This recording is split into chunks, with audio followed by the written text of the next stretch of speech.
Good day, peeps! Megan Denner, and today is a very special day kasi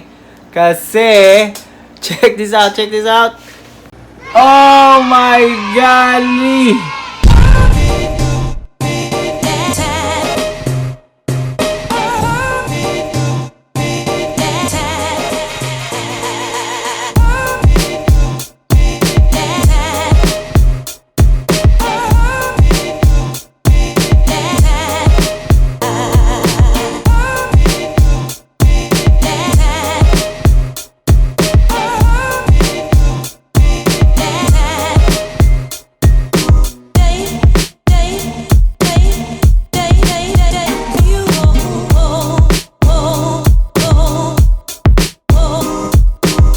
$1,000 subscribers na ako. Oh my golly, salamat sa mga nagtiwala. Verify ko sa YouTube mismo. Okay, life of a middle class Filipino vlog, Denner de Leon. Officially 1,000 subscribers. Wow! Woo! Wow! So, malaking achievement sa akin to kasi hindi ko in-expect na magkakaroon ako 1,000 subscribers kasi for the past 3 years, nag-start talaga ako officially mag-vlog. Kasi kung checkin nyo ulit yung Why Do I Vlog, doon, nandun yung mga reasons kung bakit.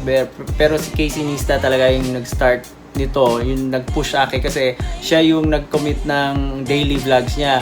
Although ako kasi as a filmmaker, I always like to edit and do, you know, videography, photography.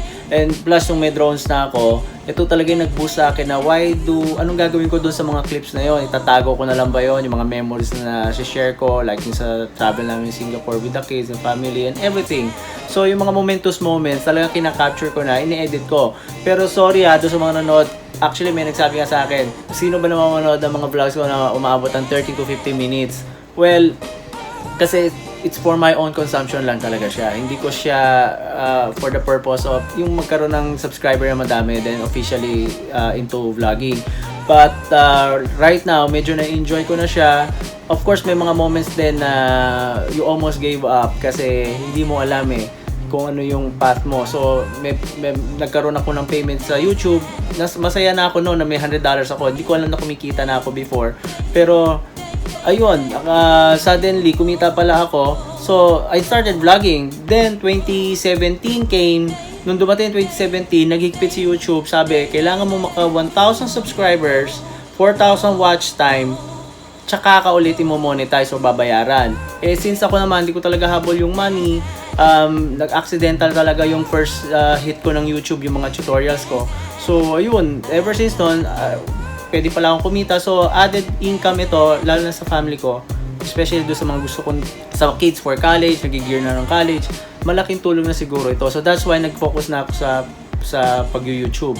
May day job ako in the morning, then suddenly, sinisingit ko si YouTube. So, medyo nagkaroon na rin ako ng times na I almost gave up.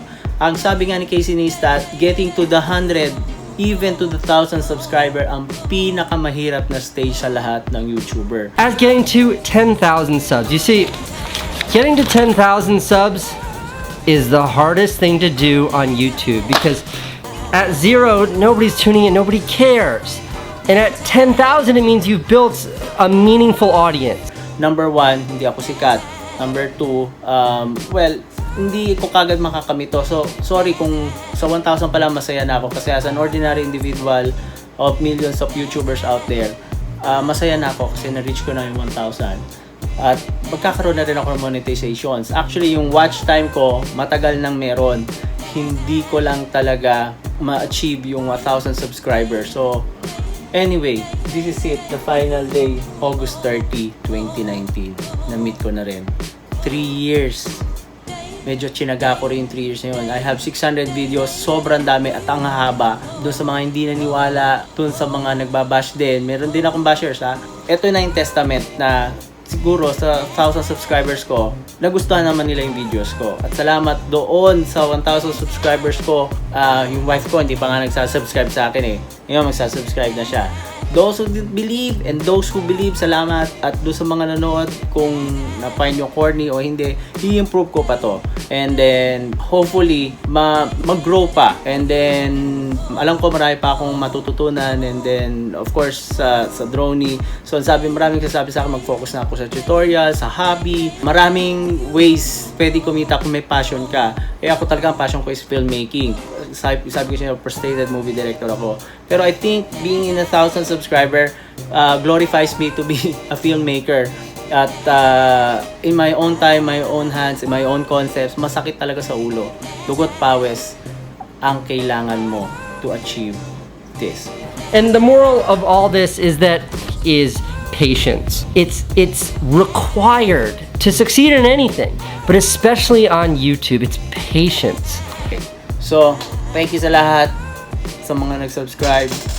Promise, I'll make it more interesting if I have the time and the money. Of course, pagagandahin pa natin ang YouTube videos ko. So, maraming salamat. God bless you all.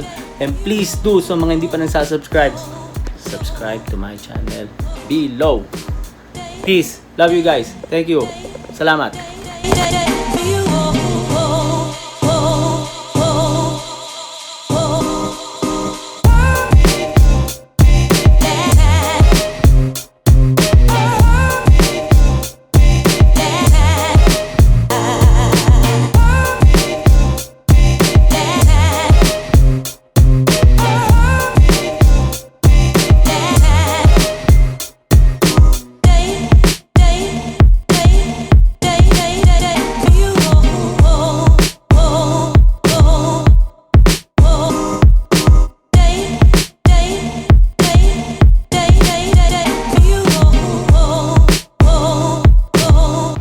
Please subscribe to my channel by clicking on the upper left and on the lower right.